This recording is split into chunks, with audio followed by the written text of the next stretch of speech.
Alors, bon matin à chacun et à chacune. On a vu, là, coup de tonnerre la semaine passée, mercredi passé, décote du Québec. S&P, Standard & Poor's, a abaissé la cote de crédit du Québec. Alors, vous dire que c'était une préoccupation pour nous, le Parti libéral du Québec, ces dernières années, à voir François Legault dépenser et gaspiller. C'est ça le bilan de François Legault. Et les Québécoises et Québécois sont doublement perdants. Ils n'ont pas les services. J'ai un tableau double pour vous ce matin. D'abord et avant tout, le nombre de fonctionnaires. François Legault s'était fait élire avec la promesse de réduire de 5 000 le nombre de fonctionnaires. Pourquoi? Pour avoir de meilleurs services par un État plus efficace. Bien, on a vu de 2018 à 2025, le dernier budget, une explosion de 68 000 à, j'arrondis, 80 000. C'est 12 000 fonctionnaires de plus qui sont là pour brasser du papier, qui sont payés par nos taxes puis qui ont été augmentés. Ça vient justifier et démontrer le gaspillage qui est fait et le manque d'efficacité. La résultante de ça, au tableau, bien, augmentation des dépenses. Ça, c'est les dépenses consolidées. Autrement dit, les dépenses de portefeuille plus le 10 milliards de services de la dette. Il y a eu là aussi une explosion des dépenses sur François Legault en 2018 de 107 milliards à 166 milliards. Puis encore une fois, si les Québécoises et Québécois avaient les services, mais même pas, les services se sont dégradés. Alors on le dénonce, c'est un échec économique. François Legault et la CAQ n'auront jamais été, le parti de l'économie. Fred? Merci, Marc.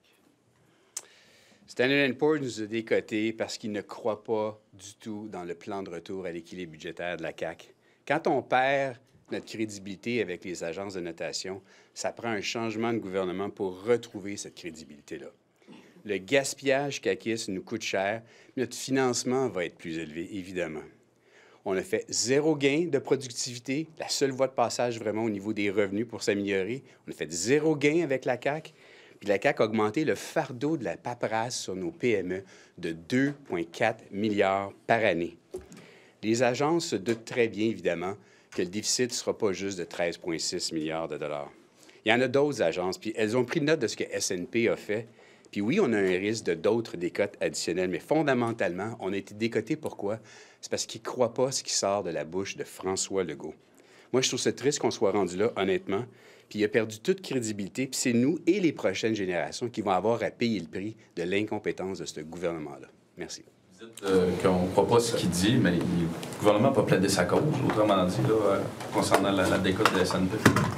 Bien, écoutez, le gouvernement a déposé un budget non crédible, sont en mode rattrapage déjà en ce moment. Je veux dire, la crédibilité là, est effacée. Là. Je veux dire, S&P, pardon? Est-ce qu'il doit les rencontrer? Il n'y a pas le choix de les rencontrer. Je veux dire, qu'est-ce qu'il va faire pour autre chose que pour améliorer, réduire le risque qu'on soit décoté encore plus? Les deux, ça ne serait pas une mauvaise affaire. Honnêtement, dans la situation actuelle, les deux, ce ne serait pas une mauvaise affaire. Je pense que, honnêtement, là, puis moi, j'aime ça, les petites carottes, mais je pense que, sérieusement, s'il est prêt à gaspiller une journée pour faire une annonce comme ça, j'irais plutôt à New York ou j'irais plutôt à Toronto voir les agences de crédit pour leur parler sérieusement du plan de retour à l'équilibre budgétaire. Parce que, en ce qui me concerne, aujourd'hui, là, quand on est rendu qu'on est obligé de revenir par en arrière, prendre des décisions qu'on aurait dû prendre dès le début, bien, c'est ça, la mauvaise gestion caquiste. On fait du hockey de rattrapage avec eux, en ce moment. Bien, parlant de hockey, M. Saint-Pierre Plamondon, tout à l'heure, a dit qu'il trouvait ça un peu déplacé que M. Legault se soit rendu à un match de hockey jeudi dernier, que ça démontrait qu'il ne prenait pas la chose au sérieux. M. Tanguay, qu'est-ce que vous en pensez? Ça m'a fait penser, rappelez-vous, j'avais eu la même question il y a 2 semaines sur le fait que François Legault tweetait sur le réseau X durant la période de questions pour un nouveau joueur de hockey qui est arrivé, Demidov. Il était tout content de tweeter durant la période de questions. Alors, il est payé par les pairs de taxes du Québec pour gérer la période de questions puis gérer le Québec. Maintenant, je trouve qu'il aurait dû se garder une petite gêne le mercredi soir, le soir où son gouvernement est décoté. J'aurais écouté le match à la télévision, j'aurais baissé le son, puis j'aurais révisé mon budget qui n'est pas bon. Monsieur Beauchemin, est-ce que Monsieur Girard met des lunettes roses qui indiquent que ça sera un impact minime, quelques dizaines de millions de dollars de décote? Oui, il met ses lunettes roses parce qu'il y a plusieurs façons de regarder la dette. Puis je ne veux pas perdre tout le monde dans les calculs là-dessus, là, mais on a perdu un avantage compétitif sur notre financement par rapport à l'Ontario. Avant le budget de l'an passé, ça nous coûtait moins cher que l'Ontario par 2 points de base empruntés dans le terme 10 ans. Aujourd'hui, ça nous en coûte plus de 3 au-dessus de l'Ontario. Donc, un différentiel de 5 points de base. Bon, 5 points de base annualisés, là, OK, aujourd'hui, ça, c'est dans l'ordre de 60 millions de dollars, dépendamment du terme, etc., etc. Quand on actualise tout ça, la dette là, à long terme du Québec, quand on actualise tout ça, c'est plusieurs centaines de millions de dollars. Fait que c'est... Pardon? C'est quoi le chiffre que vous avez évalué chez les libéraux? Bien, moi, ce que je pense que ce qui est important, c'est on appelle ça le carry, là, la facture annuelle de la charge d'intérêt. Celle-là, elle va augmenter par rapport à ce que c'était avant le premier déficit record. Là, on parle d'une soixantaine de millions de dollars de plus de charges d'intérêt. Mais si on regarde de façon responsable ce que ça veut dire pour l'ensemble de notre dette, quand on la met en valeur d'aujourd'hui, la dette, c'est comme si elle avait augmenté de plusieurs centaines de millions de dollars. C'est tout ce qui paye pour ça. Pour les prochains emprunts, là, disons une municipalité qui dépend de la cote du Québec. J'ai même pas inclus le coût additionnel pour les municipalités là-dedans. Là. C'est juste la dette du Québec. J'ai même pas inclus Hydro-Québec. Est-ce que des municipalités pourraient avoir de la difficulté à emprunter, sachant que ça va coûter trop cher à l'avenir? La majorité des municipalités, en fait, je pense que la majorité des municipalités sont garanties implicites par le gouvernement du Québec, donc elles vont pouvoir continuer à se financer, mais elles vont se financer à un coût plus élevé. Il n'y a aucun doute là-dessus. Donc, informer le prochain gouvernement, qu'est-ce que vous faites pour rétablir la confiance auprès des agences de crédit? La première chose qu'il faut qu'on fasse, la première chose, il faut arrêter de gaspiller comme des marins en cavale. Ils ont dépensé près de 10 milliards de dollars. J'ai inclus les chèques électoralistes là-dedans, mais ça peut être Nordvolt, ça peut être les programmes d'entraînement pour des employés dans la construction, un paquet de trucs. 10 milliards de dollars, c'est fou, là, ça. Là. C'est insoutenable. Donc, on doit arrêter... Pardon? C'est pas cité par non, S&P, ce qu'ils ont fait, c'est qu'ils ont dit c'est pas crédible d'augmenter autant les dépenses en capital. Ça, c'était la raison principale de leur affaire. Mais au-delà et les salaires. Mais, bien, évidemment, la fonction publique, on doit l'avoir au rendez-vous. Mais le problème, Marc l'a illustré, on en a 12 000 de plus. On ne veut pas en avoir 12 000 de plus. Est-ce qu'on est les meilleurs services? La question, elle se pose, là. On paye plus cher, il y a plus de monde qui brasse plus de papier. Est-ce qu'on a des meilleurs services? La réponse à ça, c'est non. Les dépenses en investissement? Bien, moi, je ne le crois pas du tout. Écoutez, moi, j'ai passé des heures sur le projet de loi 85 à me faire dire que c'est la meilleure sauce depuis la sauce au poulet de Saint-Hubert. OK? Pour réduire la paperasse. Puis, les boutons à 4 trous, peu importe. Le point que je veux dire, c'est que on se pétait les bretelles à la CAQ pour dire « Hey, on va faire économiser 20 millions de dollars à nos PME en paperasse. » La CAQ a ajouté 2,4 milliards de dollars par année de fardeau administratif à nos PME. Puis là, on se pète les bretelles en réduisant de 20. On ne comprend même pas le problème. Puis c'est ça l'enjeu numéro 1 de la CAQ. Ils ne mesurent pas l'amplitude de leurs actions. Ils ne se mesurent pas des objectifs. Ils ne se donnent pas maintenant gestion 101, comment tu définis le succès. Ils font rien de ça. Ils font juste rajouter sans se mesurer. Ils ne font pas vraiment d'évaluation du progrès de leur programme. Aucun pied. Pardon? Il faut réduire le nombre de fonctionnaires. Il faut revenir à quel niveau, quelle année? Là, il y a du monde qui travaille là, à Québec et puis tout partout dans l'État québécois à ce moment pour la fonction publique. Il y en a 11 825-ish de plus. 12 000 de plus. Ces gens-là travaillent, ils rentrent au bureau le matin puis ils essaient de travailler pour faire une bonne job. Puis j'ai aucun problème avec eux autres. Mais est-ce que le gouvernement fait la bonne chose en ayant initialement les ayant engagés dès le début? Je pense que, tu sais, on aurait pu avoir des façons plus optimales de gérer ça. Il y en a encore qui sont avec le fax. On ne fera pas ça matin, là. Ramasse encore... Non, mais attends un peu. OK, oui, 12 000 de plus. Ça, c'est... Mais ça, c'est... Okay. On coupe où? Ministère de l'Environnement? Parfait. On coupe au ministère des Transports? Je vais attendre un espace pour glisser entre deux exemples. Parfait. Santé, le serpent à deux têtes, là. Le serpent à deux têtes, Santé Québec, qui a augmenté. Nous, on l'évalue à 3 millions de dollars. Je veux dire, c'est pas grand-chose. C'est de l'argent de poche. C'est la moitié qu'il a donné aux Kings. C'est 3 millions de dollars de plus qui a été aux hauts dirigeants de Santé Québec, les Top Guns. Puis en passant, il y en a un des deux top qui a perdu sa job, l'autre l'a congédié. C'est mal géré, c'est un serpent à deux têtes. Puis ça va-tu mieux en santé? Ça va pas mieux pantoute. Ils n'offrent pas les services. Alors, Il n'aurait pas dû les engager, les 12 000 fonctionnaires de plus. Ça va prendre un État plus efficace. On avait des débats, nous autres, à l'interne. Je ne vais pas vous révéler un secret. On disait, l'intelligence artificielle, qu'est-ce qu'on pourrait faire, nous autres, pour mettre l'intelligence artificielle au gouvernement? Écoutez, avec ce gouvernement-là, on n'a même pas l'intelligence naturelle. Ils ont renouvelé le contrat de fax en 2024 pour le gouvernement de la Santé. Je termine là-dessus. Information, dossier Santé Québec. Je reviens là-dessus, ça m'a choqué quand le ministre, là, le bon ministre là, Dubé de la Santé, il a dit un dépassement de coût pour Santé Québec informatique de 100 millions là, de dollars, c'est dans la raisonnabilité des choses. Il faut le condamner, ça. Vous n'avez pas plus répondu à la question.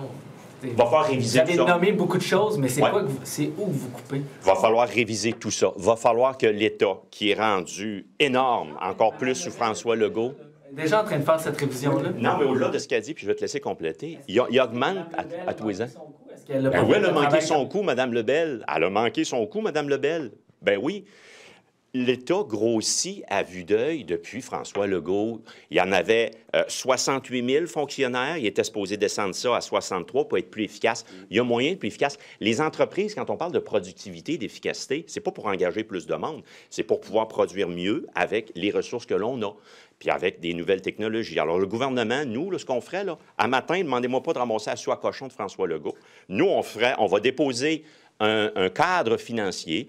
On va faire en sorte de regarder tous les programmes, puis de regarder à Québec, parce que les fonctionnaires qui ne donnent pas les services de première ligne, là, il y en a trop, puis il va falloir avoir un État plus efficace pour qu'on puisse donner les services. C'est ça le but. Le cadre financier, les libéraux fédéraux présentaient il y a beaucoup d'argent d'investissement dans les infrastructures, mais avec un déficit quand même assez énorme. On prend l'argent, moi je ne prends pas. Bien, il va falloir...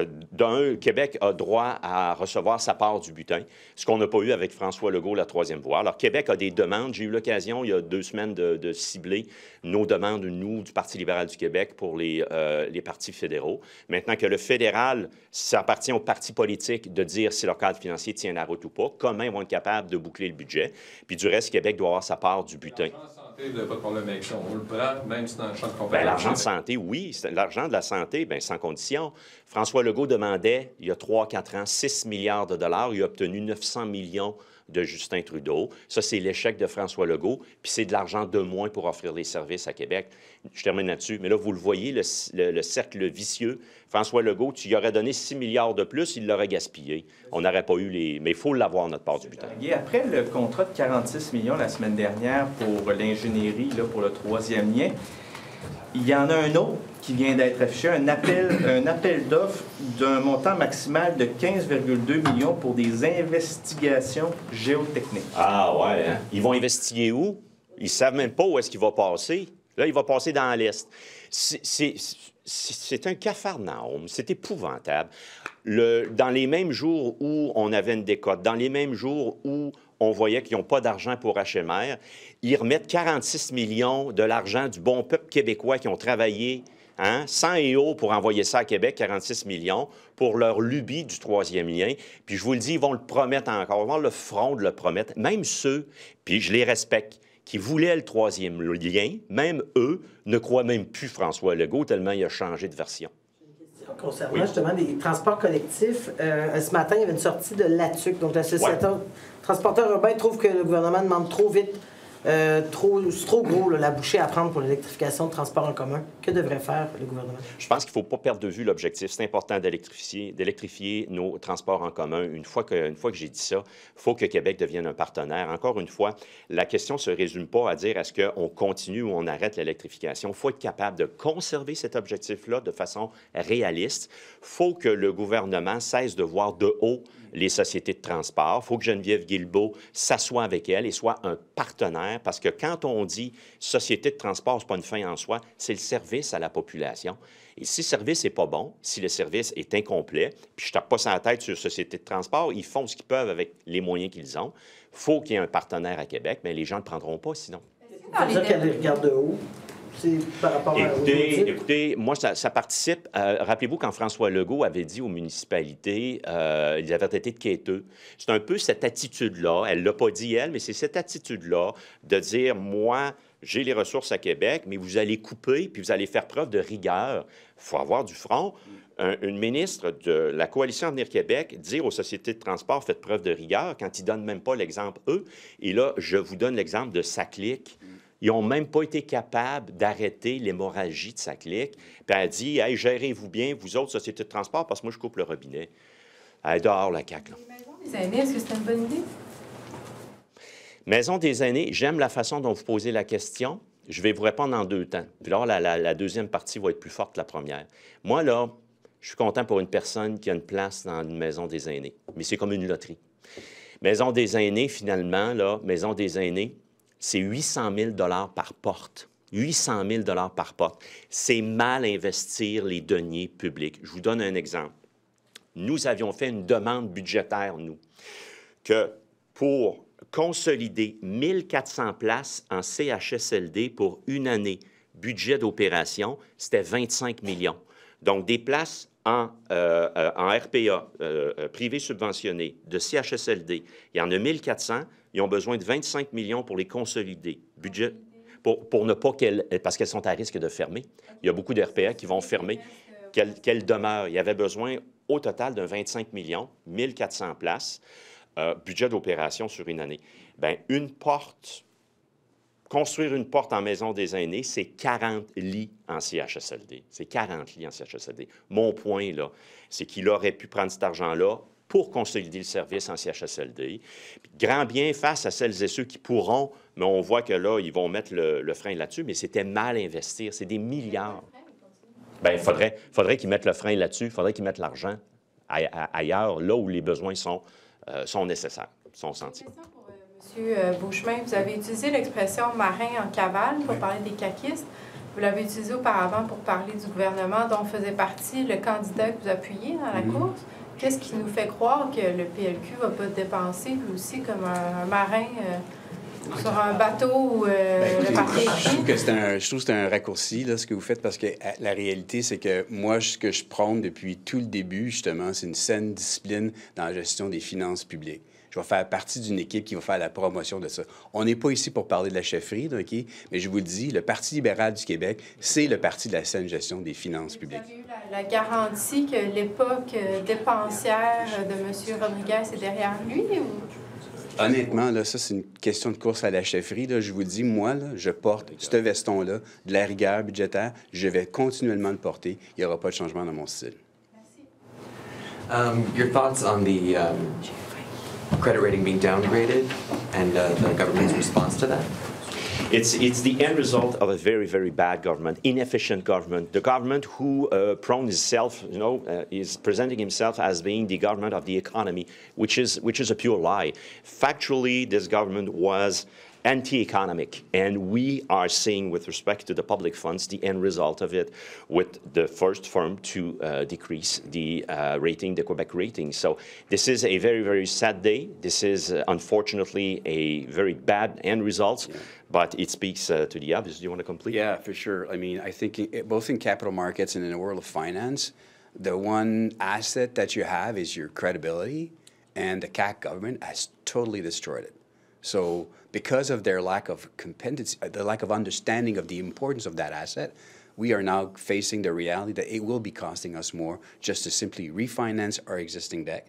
But the credibility of this government is never going to come back.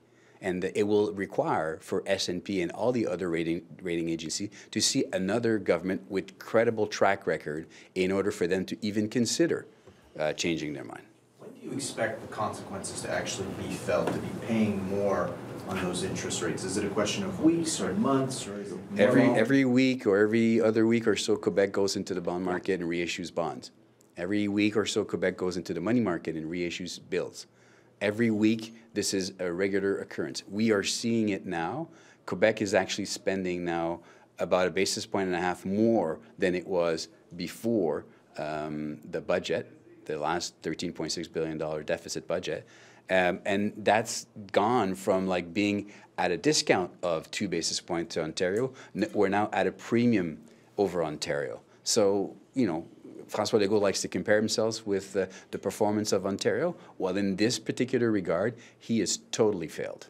Mr. Tanguay, you were saying how, in response to Mr. Legault going to the hockey game, as this was all swirling around, what what you would have done instead, muting the TV? I'm going to stay home, studying my budget, and I think that